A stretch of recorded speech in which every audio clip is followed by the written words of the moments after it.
I know you're scared. Yeah, I do too. What is Follow going you. on? It is Purple and I know you're scared. I do too. Follow you. Hit it with Bring your A game. Bring your A game. You better bring your A game. Bring your A game. You better bring your A game. Bring your A game. You better bring your A game. 'Cause I'm an all-star. You better bring your A game. Bring your A game. You better bring your A game. You better bring your A game. Bring your A game. You better bring your A game. 'Cause I'm an all-star. It ain't my fault. All right, man. Post game, we didn't get it in last night after the game because it was a little late, and me and Rap were on the live stream for 3.5 hours taking in that L. So we had to hop on the next day, and I'm here with my guy Yogi. What's up? Man, What's up? What's up? how we feeling, dog? We're 0-2, man. How we feeling? Not good because it's the most frustrating part is we should be 2-0 right now. Yeah. Even with the negatives, the interior offensive line, we could talk about that. The run game, the run defense. We were in position to win both those games, but the turnovers killed us. Yeah, absolutely. Can you see me and hear me, Yogi, still or no? I can't see you, but I can hear you. Hear me? Yeah. Okay, perfect. I'm just going to get these shares off on Facebook so we can push this content to all our Facebook groups. But no, man, it was extremely frustrating. I'm right there with you. We should be 2-0. I think everybody, this entire fan base agrees that we should have won that game against Tampa Bay. We're the better team. We just shot ourselves in the foot and gave away that game. A lot of us took this Philly game and said, you know what? This is probably going to be a loss. Even when the schedule first came out, we kind of took it as, this is probably going to be a loss. This is going to be what it is, but we got to take care of that first game. And unfortunately, we didn't take care of that first game. So now we're looking at 0-2, and we're welcoming the Chargers to Minnesota, which is not going to be a pushover by any means. No. You got Khalil Mack, you got Joey Bosa, who's going to get after it. So it's just another test, man. Like, we very well may be looking at 0-3 going into Carolina, man. And that's not a good look. It's not a good look at all. At all. But we got a lot to dive into, guys. There's some positives in this game. There's definitely some positives, whether you guys believe it or not. There's a whole lot of negatives we're going to get to as well. But first and foremost, man, I got to address this, and I'm going to come on camera real quick. I'm just sharing this stuff. But this is something that I got to address that is just completely unacceptable and just downright sad to see this within our own fan base.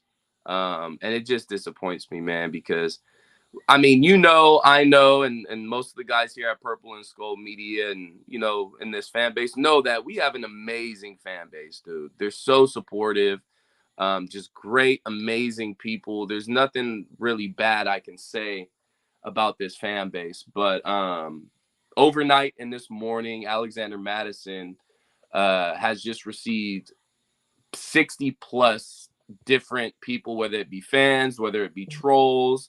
I don't consider them fans.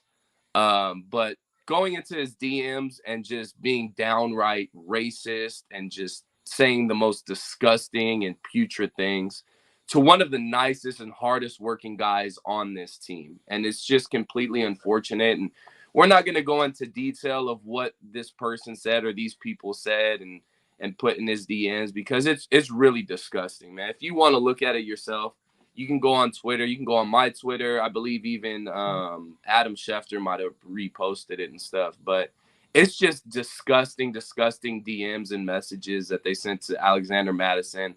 When, I mean, let's be honest. Yes, he had the fumble in the game. He had a rough game. And we can talk about run blocking because the run blocking was atrocious last night. But to single out Alexander Madison, of all people, to single him out and to place all the blame on him, you're this, you're that, and it's your fault. We should be 2-0. If we had Dalvin Cook, we would be 2-0. Like, if you have a certain feeling about a player, we get it. We understand. If you don't like a player and you you kind of comment on his play, so be it. We understand that. But when you make things personal and then you bring race into the equation when race has nothing to do with it, it's very disgusting and inappropriate and just unacceptable. So I had to address that coming out the gate. Yogi, I mean, you met his parents. The rest of the Purple and Skull crew met his parents and understand how amazing of a family that is. Yeah. And how amazing of a guy and player that Alexander Madison is. So for him to catch slack from our own fan base to the extent of what it got to is just absolutely ridiculous. So, Alex, I know you're watching. If you're not watching, I know you tapped in on Twitter and seen what a lot of us wrote and stuff. We got your back, man. Don't let one or two or, a handful of fans, quote unquote fans, kind of represent what the rest of the fan base is about. And I know Alex understands that, but at the end of the day, as a human, for you to receive those type of messages is just downright unacceptable and just disgusting, man. So anything you want to say about that, Yogi? Man, I've been dealing with that stuff all my life, so it comes with a grain of salt.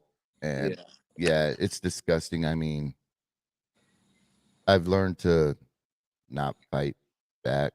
I mean, I won't tolerate it, but 47 years it's expected of some Unfortunately. people. Yeah.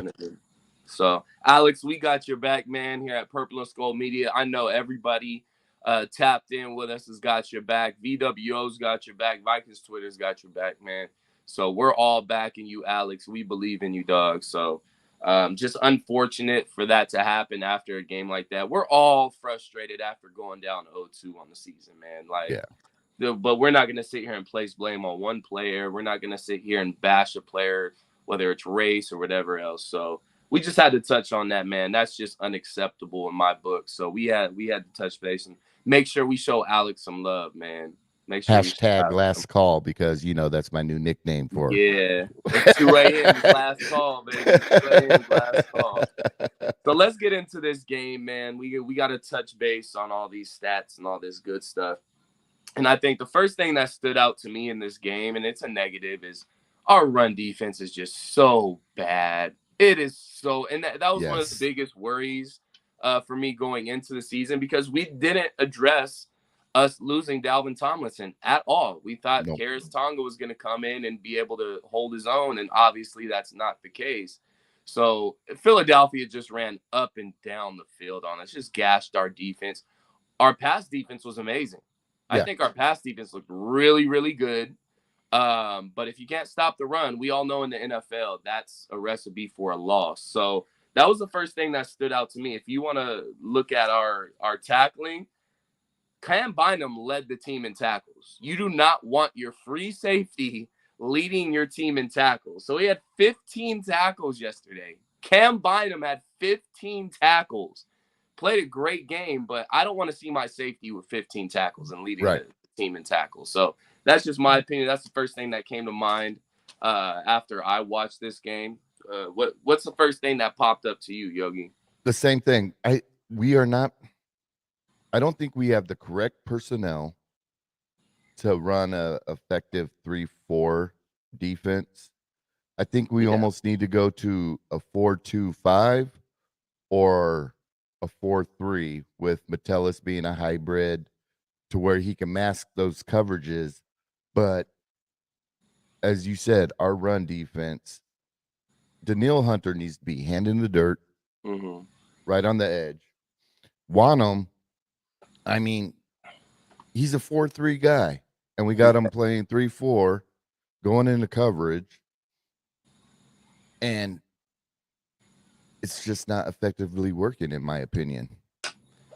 Yeah, and facing the Eagles, I get what we were trying to do. We wanted to keep speed out on the field just because of Jalen Hurts and how dangerous he can be with his legs. Because there was a lot of instances where I looked at this defense, and it was 3 defensive ends. It was Danielle Hunter, Patrick Jones, and DJ Wonnum and Harrison Phillips in there. We need some more meat. I love Harrison Phillips. Harrison Phillips is a great player. Actually, second in the team in tackles yesterday with 13. So, yeah, he actually had a pretty good game. But the thing is he's not the nose tackle. We need a Right. nose tackle to stuff up that middle of the offensive line, and he's not necessarily that guy. That's just not Harrison Phillips' game. So again, it's incompetence from Kwesi and this coaching staff not addressing one of the most important positions on your football team, and that's the defensive tackle position. We didn't address it in the draft. We didn't address it in free agency. And if you want to say Jacqueline Roy was the guy that we picked up to address that position, well, Jacqueline Roy was inactive last night. He didn't play. He didn't even dress out. So there's definitely some adjustments that the defense needs to make. In my opinion, I don't think there's adjustments that you can make to fix how bad our run defense was.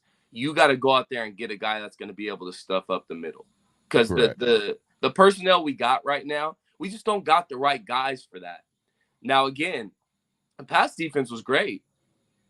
Outside of 2 big plays to Devontae Smith, this pass defense was great. They contained Jalen Hurts. He didn't get off on the ground. I think he had like 180 yards in the air, which, again, outside of the 2 long passes from Devontae Smith, Jalen Hurts didn't have a good game. Our defense kept them in check, but we just could not stop the run, and that was the difference outside of the turnovers, obviously. That was the difference in this game. If you can't stop the run in the NFL, you're not going to be a very successful team. That shows. And to be honest with you, we're on it. We're lucky that Tampa Bay didn't run the ball more against us in week 1. Because if they did, it probably would have been more of an out-of-reach game. And there was times where they were getting off, they were running the ball, but they just wouldn't keep running the ball. So Philadelphia figured it out and just said, you know what, just keep running the damn ball. And that's exactly what they did. And that led them to the victory, you know? So that was the first thing that stood out to me. And then obviously what we mentioned earlier, the 4 turnovers, man. You cannot turn the ball over 4 times, 3 of those turnovers coming in the first half, right, and expect to win the game, especially on the road against a team like Philadelphia. There's no way in hell you can give up 4 turnovers and expect to win. I'm surprised we were even in the game at the end of the game after giving up those 4 turnovers. And that's credit to Kirk Cousins and quite honestly, the Philadelphia Eagles for getting away from the run for a little bit and trying to throw the ball. So, yeah, man, those 4 turnovers it just seems like it's a trend this year. And Yogi, I know you know firsthand, in the NFL, there's always trends. There's always trends to teams. And this year, it's looking like it's trending towards the Vikings just cannot help themselves, and they just continue to turn the ball over. And that's the story of the first 2 weeks of the season. I hope we adjust. And, you know, look, turnovers you can fix. But the thing is, when the season starts, when that snowball gets to rolling, it keeps rolling and it keeps rolling. So, look, you got to clean up those turnovers now, or it's going to continue to be a trend throughout the season.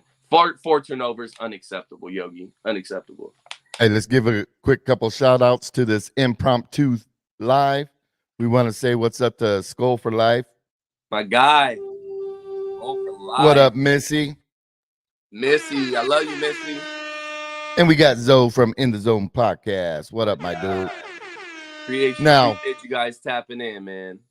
Now, I want to bring up something to you. Do you think the turnover situation is because we're not disciplined and KOC is just too soft of a coach and we need more of a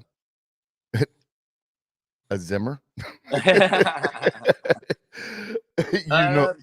I feel like he has, you know, there's got to be some blame placed on KOC. Obviously, I'm not gonna sit here and say all the turnovers are because this team wasn't prepared or, you know, they're not disciplined. Again, it goes back to the trend thing, man, because we didn't have this issue last year. We didn't have the issue of turning the ball over like this. And our trend last year was everything would go our way. We'd find a way to win these types of games. But as we know, year in and year out, things change in the NFL. And it's actually funny to where how things can flip completely 180 from one season to the other. And that's exactly what's happening to us this season. All the things that were going our way last year are going the complete opposite way this year. And I'm not even surprised almost. Like, we all understand how good this team is. We know we got a good team. We got plenty of talent on the board. We can win a lot of games in this league.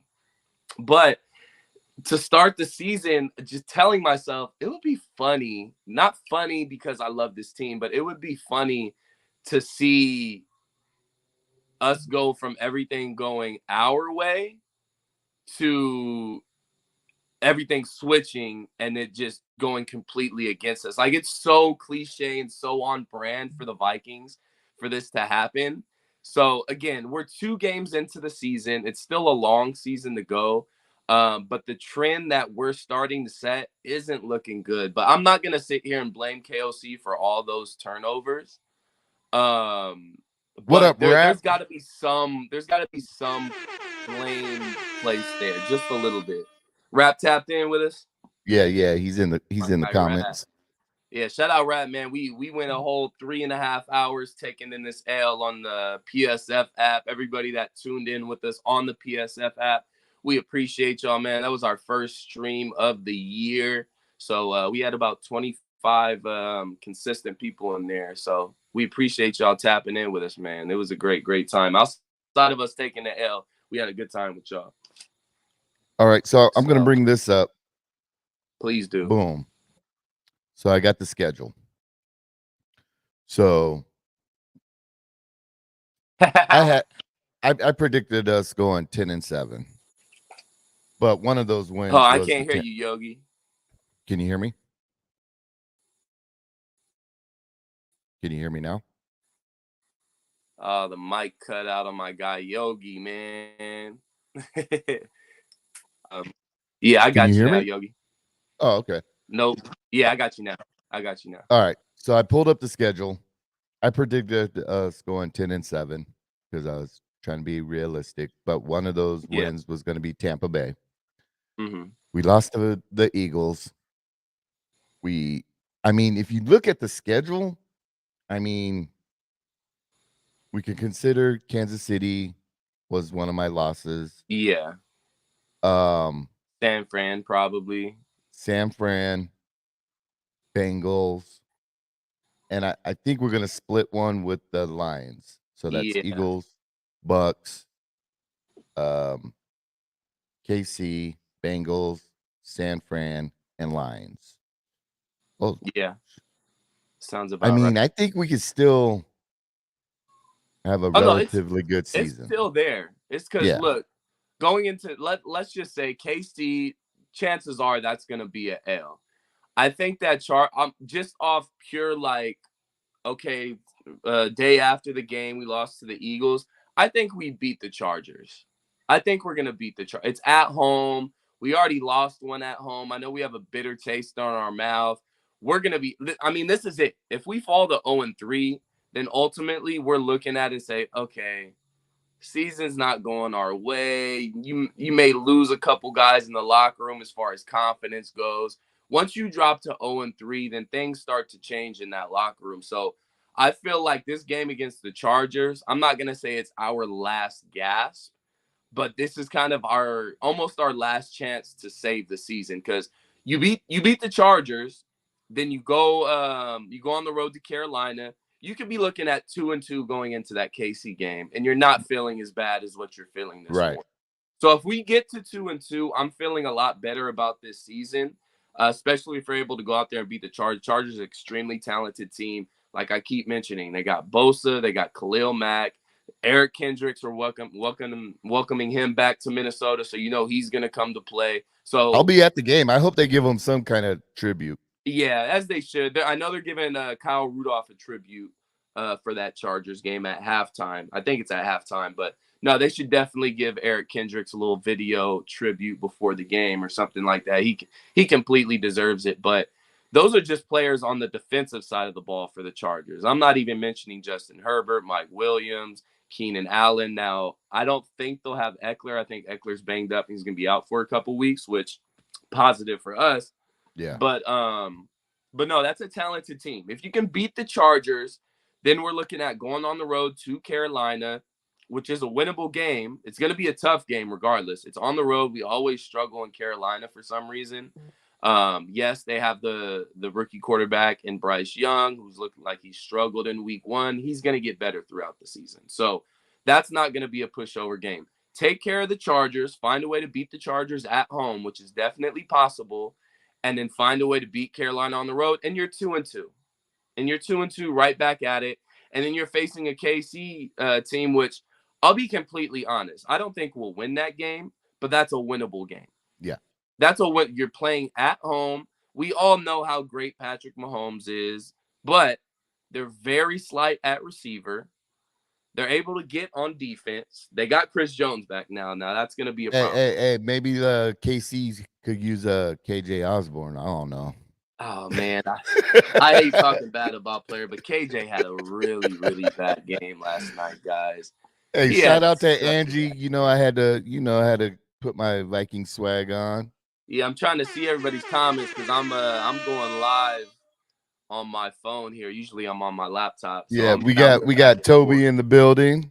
My guy Toby, the fuck around and find out crew. 1:30. Yep. Too evil to hope. Too evil to hope. Pleasure to meet you in person. Too evil to hope. And Daryl Miller. Thanks for tapping in, you guys. Thank you guys. We appreciate that. Just like Yogi said, this is an impromptu live. We had to hop on here before I had to work. I got work tonight, and then we get our weekend started. But yeah, man, it's extremely frustrating. And I see a lot of people. Let's go back to Madison real quick, and we're going to talk about the play on the field. We're not going to talk about the other stuff. We already touched on that. Play on the field. I know a lot of people are getting on Alexander Madison here, and a lot of people may say I'm a little biased or I'm a homer for Alexander Madison. But before you criticize his play on the field and what he can and cannot do, look at the run blocking grades for our offensive line before we sit here and criticize Alexander Madison's game. I'll start with this from highest to lowest. Brian O'Neill, which we all know, great offensive tackle, 74.4 run blocking grade. Pretty good grade. We all know he's going to handle his business. Queensberry, here we go. This is where it gets bad. Okay, hold on, my bad. Ezra Cleveland, 62.2. We know what Ezra is. Not too good. Then we go down to Quesenberry, 59.9 run blocking grade. Then we head over to our buddy Ed Ingram, 47.9 run blocking grade. Then we head over to Sloatman, who's backup center. We kind of know what it is. 49 run blocking grade. And then we head over to our buddy Oli Udoh, who just got absolutely raped last night by the Eagles and got carted off the field. It was just an embarrassing play. He just got shoved to his ass and got carted off the field. Had a 50.5 run blocking grade. So before we sit here and say, oh, well, we need to just go out there and grab a better running back. Let's go trade for Jonathan Taylor. We miss Dalvin Cook. It's this, it's that. There's no running back that's going to be successful behind the offensive line that has a run blocking grade that bad. Nobody. I don't care who it is, whether it's Dalvin Cook, whether it's Jonathan Taylor. Hell, I don't care if it's Barry Sanders in the backfield. They're not going to have the success that you're expecting as a fan base, or that there's no running back that's going to run for 100 yards behind that run blocking offensive line. No way in hell. So before we criticize Alexander Madison, look what he's running behind. It's atrocious. Just like how bad the run defense was, the run blocking offensive line is just as bad. It was just as bad. So that's one thing that needs to get better throughout the season, or we're going to continue to drop these games. And I'm glad you put a picture of Kwesi up there, and it's the incompetence from Kwesi. Incompetence from Kwesi. Now, I don't know if this is all part of the quote-unquote tanking plan or the rebuild plan to say, oh, well, you know what? These are the positions that we're going to kind of just not pay attention to. We're just going to take L at these positions. And that's the interior offensive line, and that's the interior defensive line. Two of the most important position groups of your team. Those are the two position groups, most important position groups in the NFL, maybe outside of quarterback and pass rusher and possibly left tackle. Your trenches are the most important part of your team. You are not going to be successful in the NFL if you are not strong in the trenches. And we're not strong in the No. trenches. We have great bookend tackles in Christian Darrisaw and Brian O'Neill. Sandwiched in between is a whole bunch of nothing. Now, granted, we missed Bradbury this game, but we kind of understand what Bradbury is and his strengths and his weaknesses. It's hard. It's funny to even say that we missed Bradbury for a game because yeah. Like, Jesus Christ, man. when we're saying we're missing Bradbury playing, you know we're in trouble. Yeah. Yeah. And look, let's be honest. How bad the run blocking was, the pass blocking was actually pretty good last night. Yeah. I was pleasantly surprised by our pass blocking. And it showed because Kirk Cousins had a really good game. Now, granted, there was a few plays here and there where we gave up a sack or just wasn't looking good. But we are expecting that. We knew Ali Udoh wasn't going to be able to hold up for a whole game against this Eagles defensive line. But we only gave up 2 sacks. And one of those sacks was just a trip. Kirk just tripped over his offensive lineman. So, I mean, shout out to the pass blocking, but that run blocking's got to get better. That run blocking has got to get better before we start criticizing Alexander Mattison and what he can and cannot do. No running back's going to be successful behind that run blocking offensive line. Nobody. I promise you. So, again, I tell run you blocking, what, terrible. Pass blocking, look pretty good, man. Even though I'm team, I want a fresh start at QB and all that jazz. But I tell you what, Kirk Cousin is playing some lights out football. I mean, thank you, Yogi. Thank you, Yogi. You cannot give that man his respect. I mean, the beating he takes, what he's working with. I mean, people could say, "Oh well, he should be able to scramble, get out of the pocket." That's not his thing. Not his game. That is not his game. And the most frustrating part, management should have known that. And instead of getting all the bells and whistles, I mean, Addison, dog. But we should, in free agency, our main concern should have been that interior offensive line. We got to get out of that analytical box of, oh, the age range needs to be between blah, blah, blah. If you get a player and he's 34 and he's an interior offensive lineman and he can still play, sign him to a 1-year deal. You know what I'm saying? Until you find your guy. Yeah. Until you find your guy. And the thing is, it's not like there's not players out there that can fill that void. You have a guy in Reisner that we've been screaming from the mountaintops for us to sign. And we continue to get reports back from whether it's Doogie or whether it's somebody else that the Vikings are just not interested. No, we're good. If we bring anybody in, it's just going to be for depth. Like, again, that I like the Kwesi hire to begin with, but his seat is getting hotter and hotter and hotter as we continue. Now, what can possibly sway that is if this is all just part of the plan. And this could all be part of the plan to where we kind of set ourselves up and we get our quarterback of the future. And again, like Yogi said, Kirk Cousins is showing us something here. Not only just the fan base, but he's showing national media pundits that, hey, look, I don't have the greatest offensive line here. Like, I'm getting smacked around all game, and I'm still finding a way to get it done. So I'm actually happy for Kirk, outside of us being 0-2, which absolutely sucks. But I'm happy that Kirk is actually getting the recognition that he's deserved for a few years now.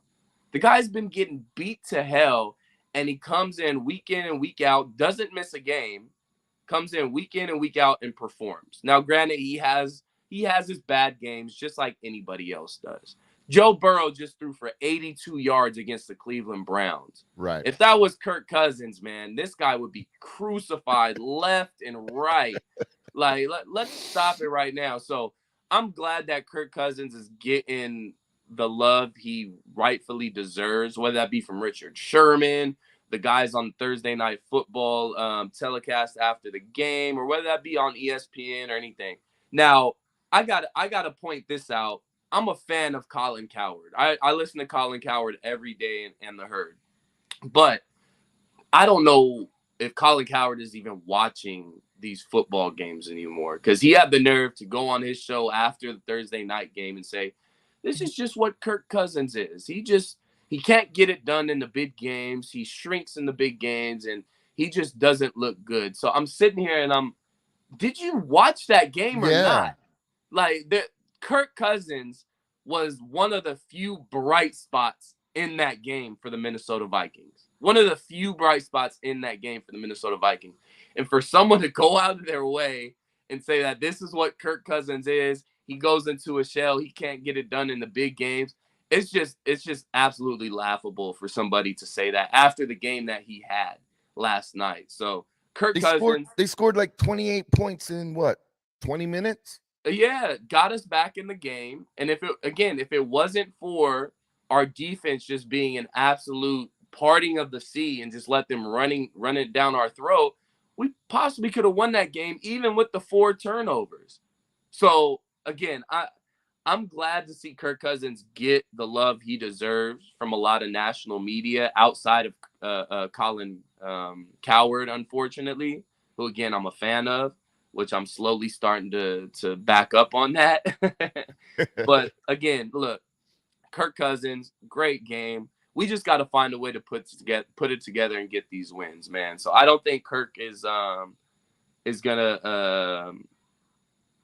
fall back by any means. I think he's gonna continue this play, especially in a contract year. Now, if we want to get spicy here, Yogi, say we do drop this game against the Chargers, and hell, say we drop the game against Carolina, because that's a losable game too, especially if you're turning the ball over 4 times a game. Now you're going into KC and you're 0-4, right, and that's more than likely a loss. So then you're looking at 0-5.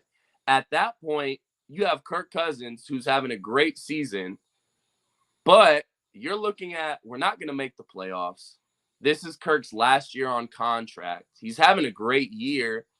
You got to consider trading him for the right price. If the Jets come to you and say, look, we're planning on giving our first rounder to Green Bay. Obviously, that didn't happen because Aaron Rodgers got hurt, and that went down to a second round pick. We got a first round pick for you guys for Kirk. We're trying to win the Super Bowl this year. You can't pass that up.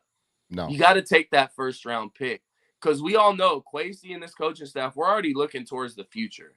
And this is not an indictment of Kirk Cousins. We love Kirk Cousins. And I know this coaching staff and I know this team, they love Kirk Cousins and they know he's a very good quarterback.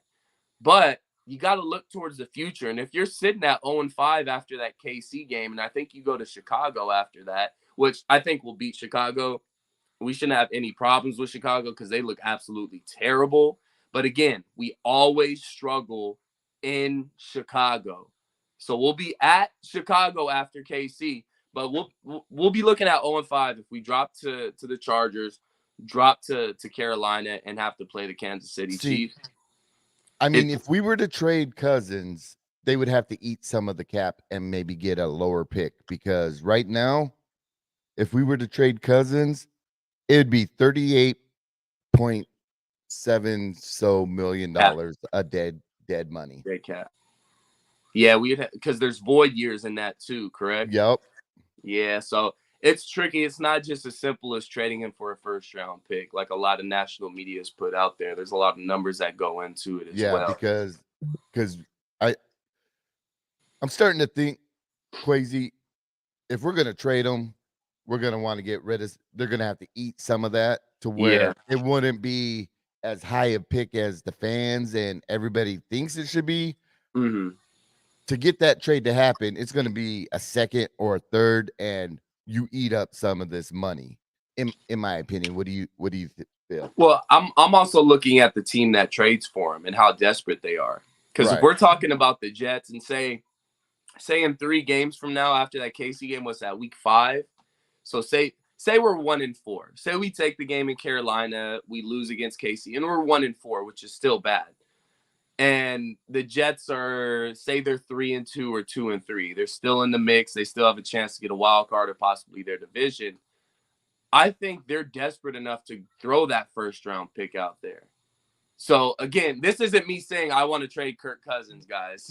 Yes, it This is. isn't me Yes, it saying that. is. But I'm saying if we're looking at 1-4 or 0-5 in a few weeks, then we got to consider it. Because at that point, there's really no point in keeping Kirk Cousins around for the rest of the season. Because chances are, if the plan is to go out there and get yourself a rookie quarterback in the first round and Kirk Cousins is on his last year of his contract, what's the point of McCarthy? JJ McCarthy, baby? You already know. What's the point of keeping him around on an 0-5 or a 1-4 football team when he's going to be gone after the season anyways? Get what you can in return. And again, if you can grab that first round pick from the Jets, which I think it's very slim that would even be entertained.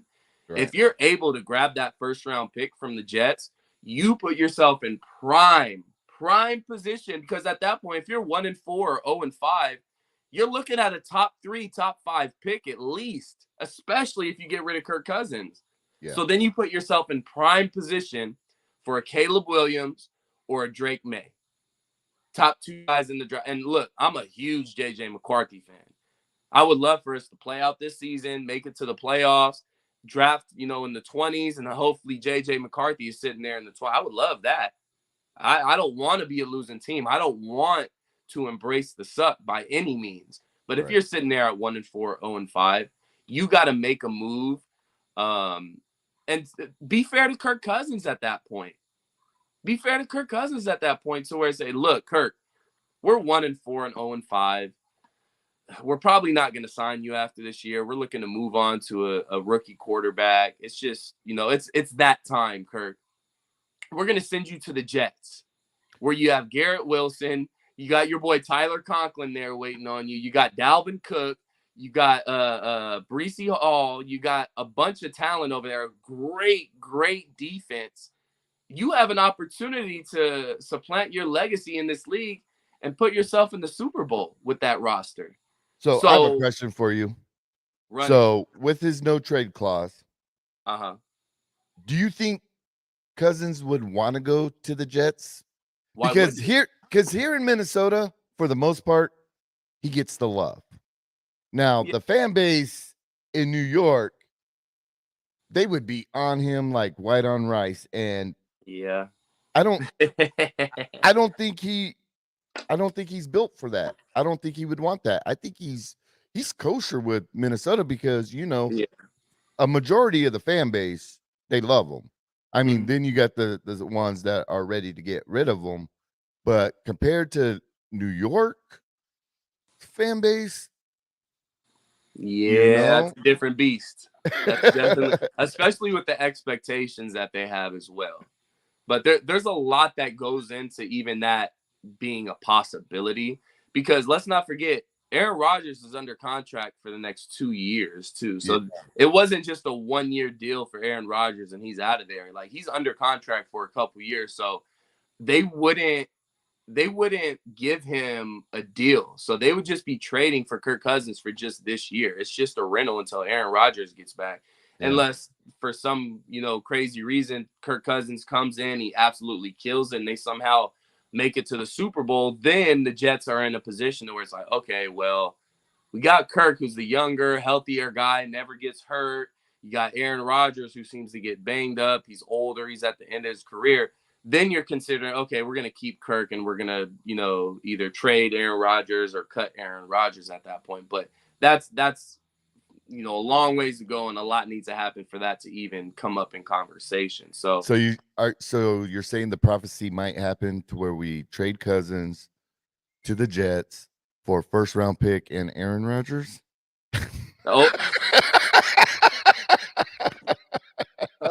Wouldn't that be crazy? With history just repeating itself again, Aaron Rodgers coming to the Minnesota Vikings. Imagine that. Jesus Christ. He heals up. We still draft a quarterback. He heals up. That quarterback plays behind Aaron Rodgers for 1 year. Aaron Rodgers just lights it up. We get to the NFC Championship game. Lose. And lose. And then we got Caleb Williams. Man, dude, look. If we drop to the chart, next week is a must-win game. Yes. If this week wasn't a must-win game, next week is a must-win game. You drop that game, now you're starting to look at this trade block and saying, okay, who can we trade? What can we get for him? Another guy who I don't want to trade because he's had such a great start to the season in these first 2 games, but that could bring you extreme value is Danielle Hunter. And Danielle Hunter has 4 sacks in the first 2 games. He's having a great start to the season. And that's a guy that we considered trading in the offseason, but weren't getting enough compensation in return. So we decided to retain him for 1 year.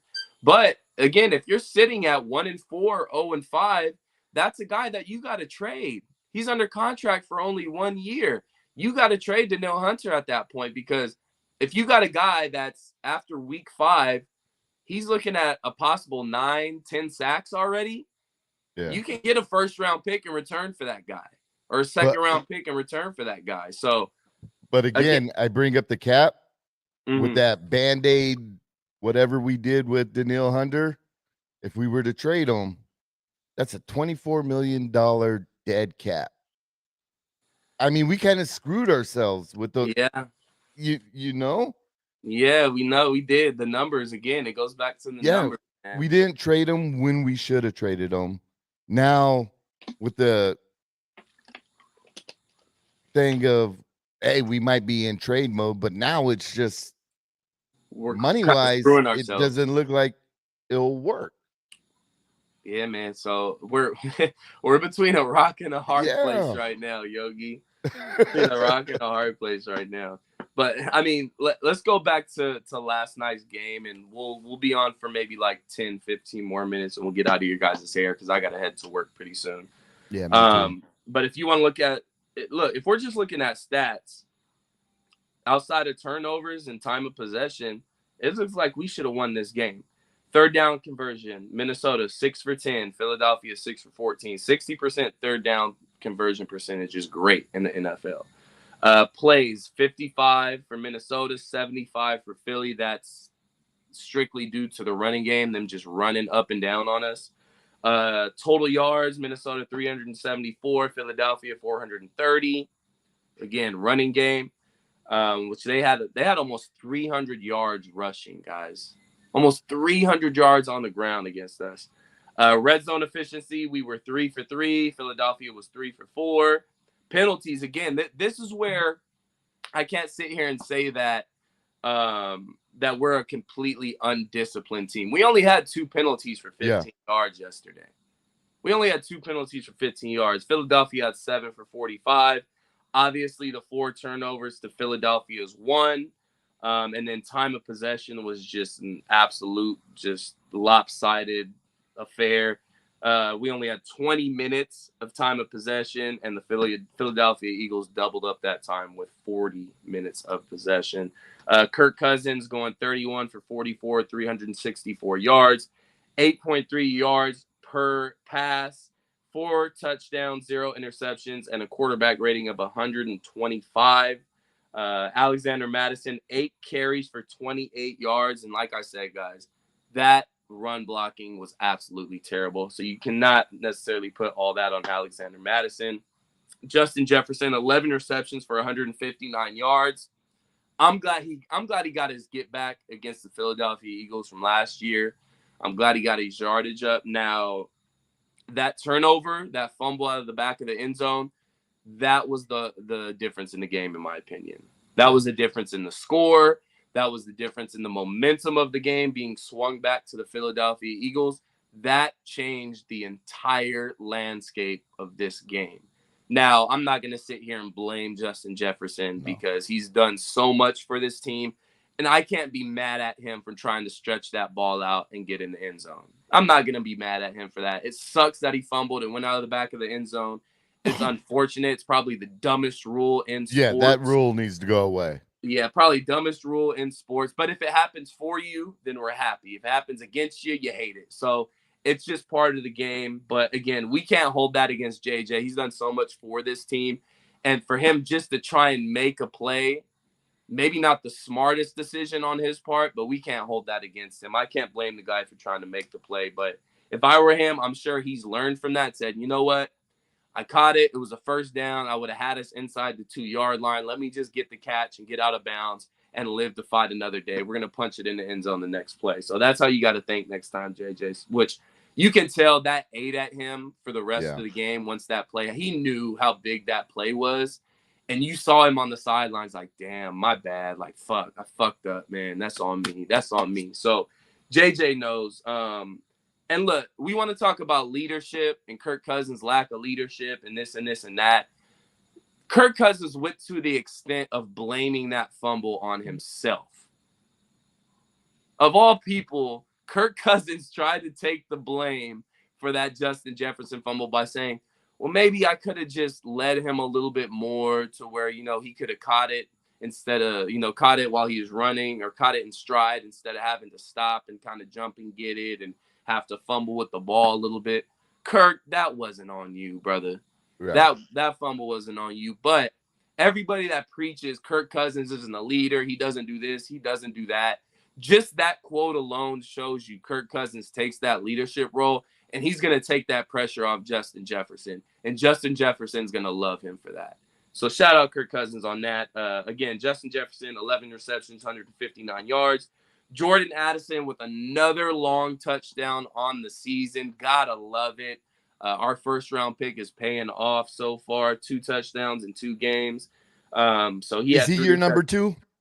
He's got to be your number 2. He's got to be. Look, I love KJ and all, but he's had such a rough start to this season, man. And look, you spent a first-round pick on a receiver who you plan to play opposite of Justin Jefferson. KJ's in a contract year.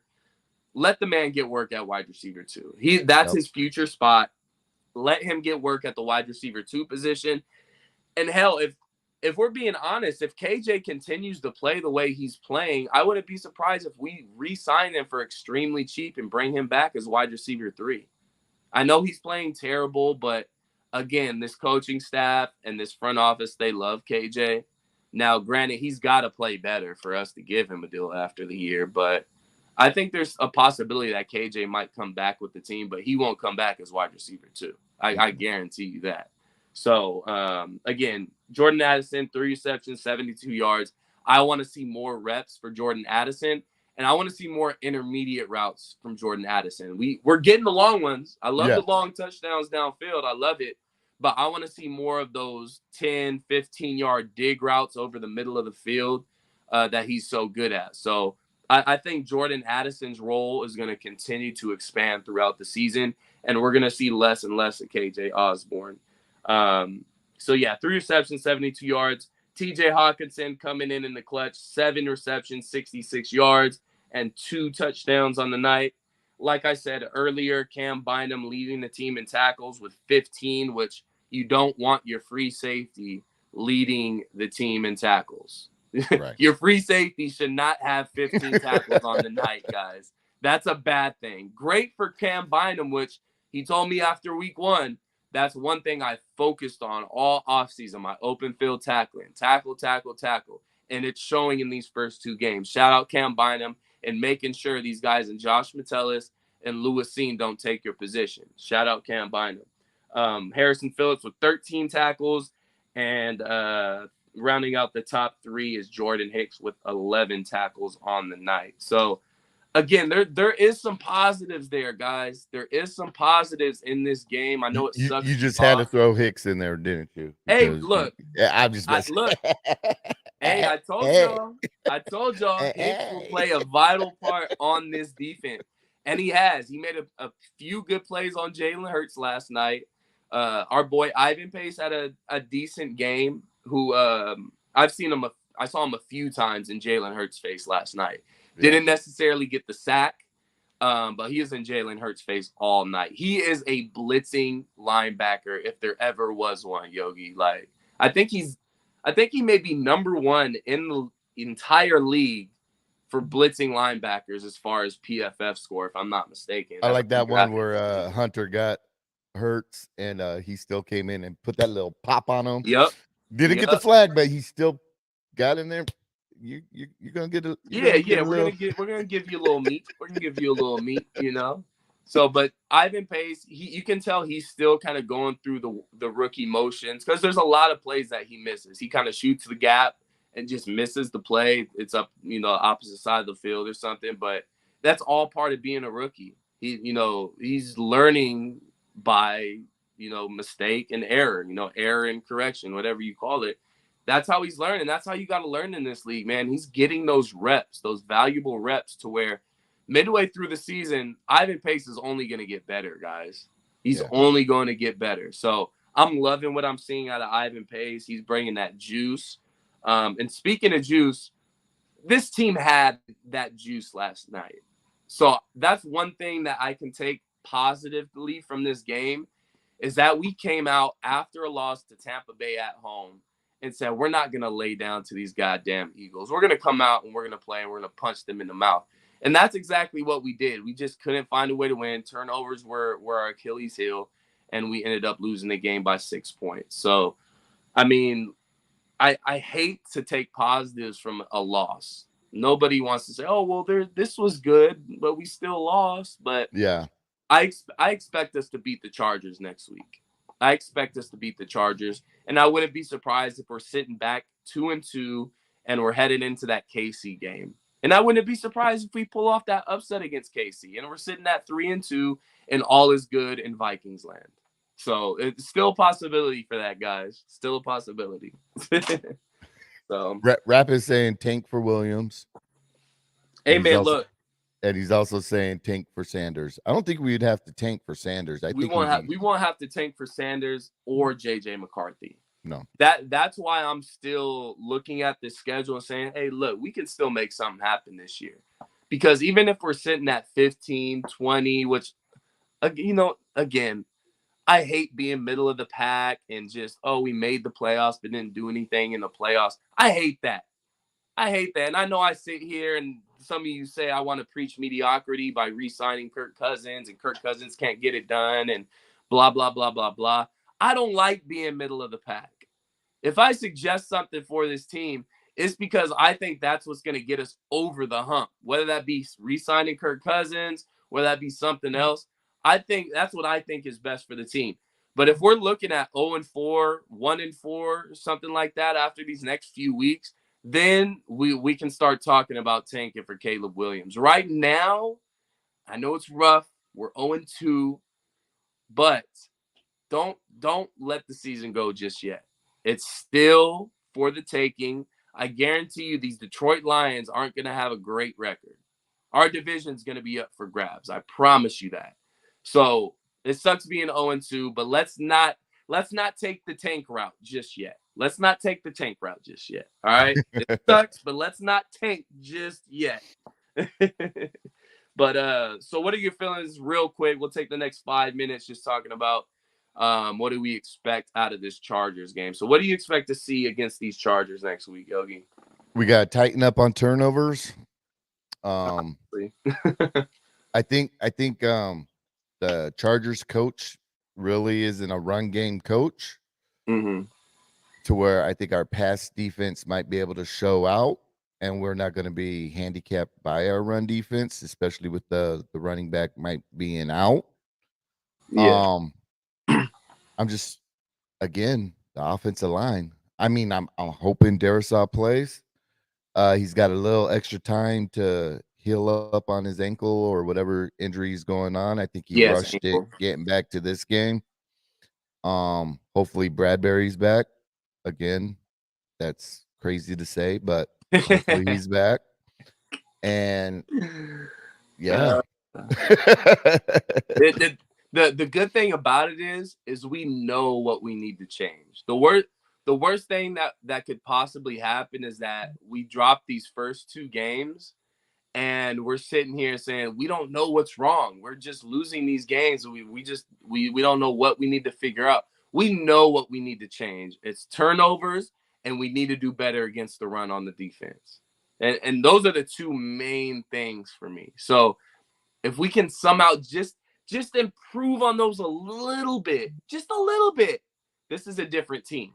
So hey, I put it this way. When I took over the Minneapolis Warriors, my Uh-huh. first two preseason games, we lost. Yeah, After that, we went on a 30-0 win streak.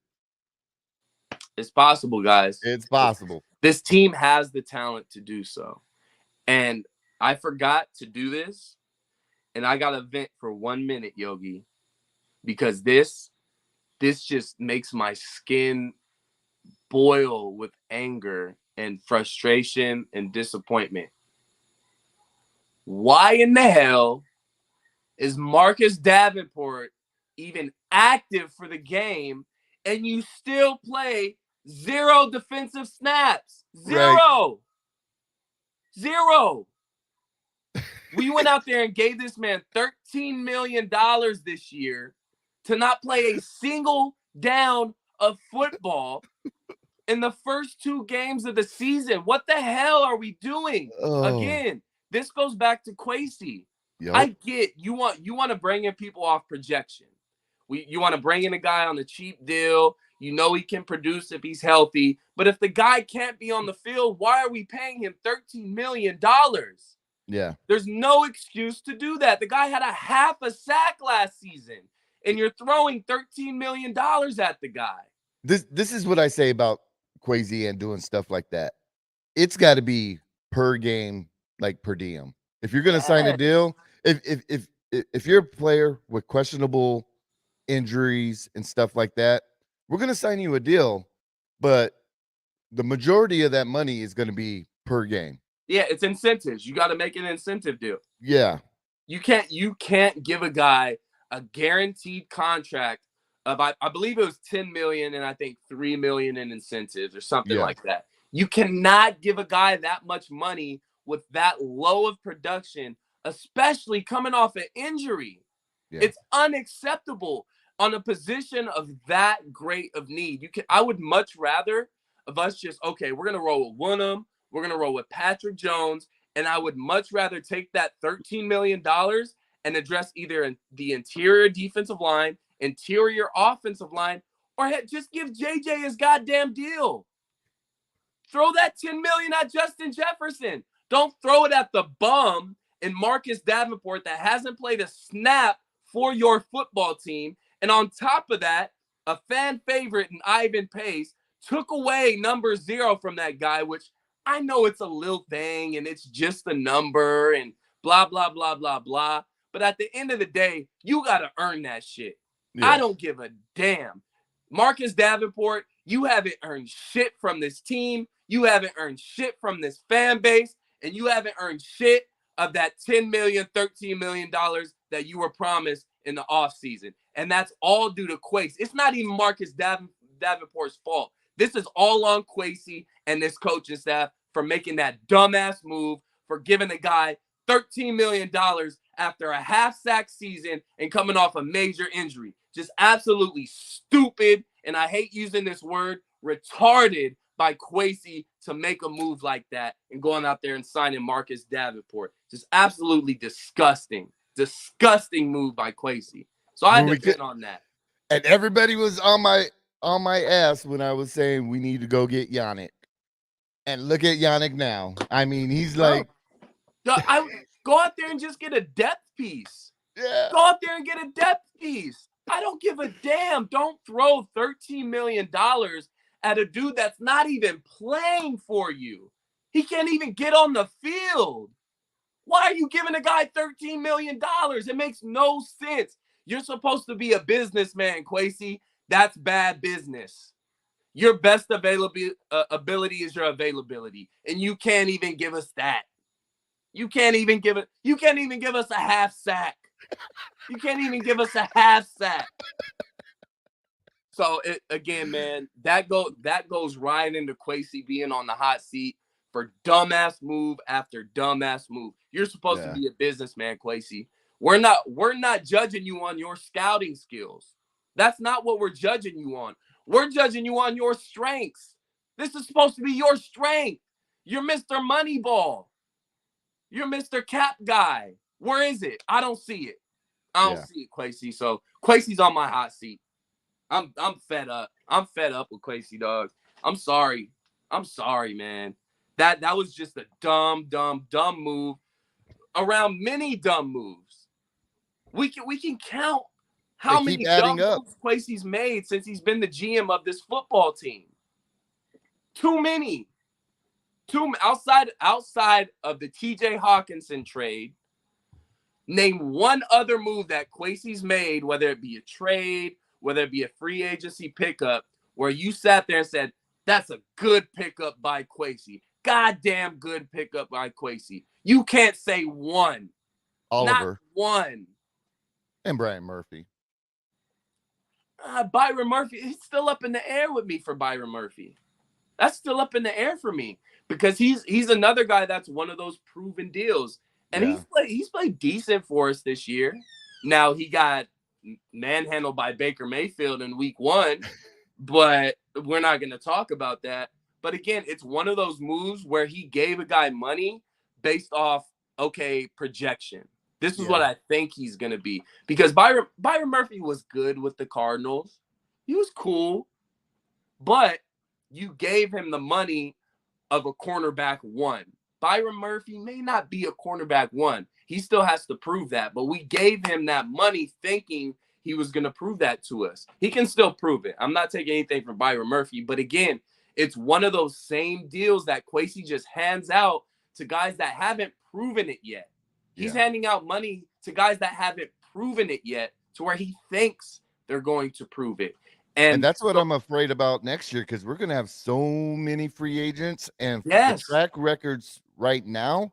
Yep. I don't think he could build a competent roster. I'm going to tell you right now, Yogi, if he doesn't address straight trash, if he doesn't address the trenches this offseason, I'm done. I'm completely done. Right now, I'm banking on this is just all part of the plan. Like we're, setting up for the future quarterback and the future and setting up things for where Justin Jefferson and TJ Hawkinson and Addison, we all got them locked up for multiple years. That's what I'm banking on. I'm hoping this is just all part of the plan, all part of Quasey's grand scheme of things. And eventually we find ourselves in the Super Bowl and all this will be non-existent at that time. But with the way things are going right now and the moves that Quasey's made, I'm extremely disappointed. And if he doesn't address the trenches, this isn't even the JJ. The JJ deal's a given. That's going to get done. That's going to get done. Whether it's this offseason, whether it's in the middle of this season, that Justin Jefferson deal is getting done no matter what. And if there's issues within this contract talk, I'm going straight to the Wilfs, or the Wilfs got to look at themselves in the mirror and say, is he really struggling signing JJ right now? And I'm firing his ass, and I'm bringing in the next GM to get that deal done.